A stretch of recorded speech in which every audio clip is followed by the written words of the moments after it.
Hey, what's up everyone? This is Jason with Devolve Clothing, Devolve to Evolve. Today I'm going to go over some do's and don'ts when printing, just a way to fix color shifts and cover the reason why you shouldn't mix inks in your printer.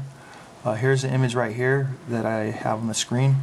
After I printed it out, the problem that I ran into is that for some reason one of the letters changed purple, and on the screen it displayed more like it was a pink tint. See? So for the way I saw that problem is all I did was just go into File,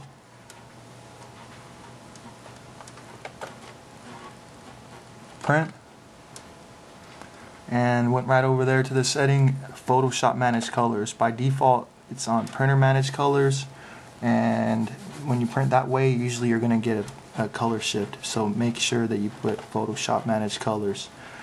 The results will vary depending on the image, so if you needed to, another thing you can do is you can go to Image, Adjustments, Hue, Saturation, and then you can adjust the hue and saturation like very dramatic depending on the image, and then save it as a high resolution JPEG.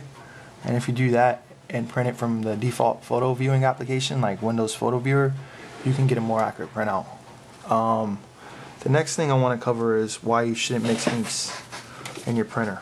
So here's some printouts that I did.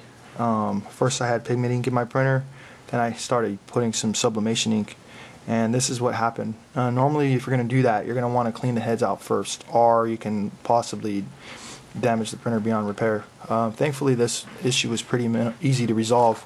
All I did to fix it was I did 1 head cleaning and 10 test prints, and then I waited overnight and did the same thing the next day. And by doing that, the print quality gradually improved, and I was able to get it back to printing perfectly again. Here's the end result.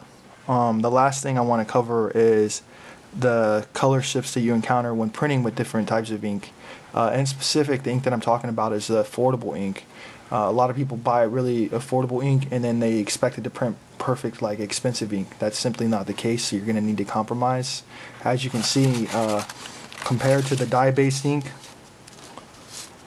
versus the sublimation ink or even pigment ink, you can see that the printouts are much more vivid with the dye-based ink. So normally when you're printing with pigment ink or sublimation ink, you're going to encounter a color shift and everything's not going to be as vivid. That's just the way the ink works, especially for like really affordable ink. If you're using ink that's really expensive, then this does not apply, and you can actually get really awesome printouts. A way you can get really good printouts using affordable third-party ink is by investing into an ICC profile generator. I hope this video helps out y'all out there, and if you have any questions, then just send me a message.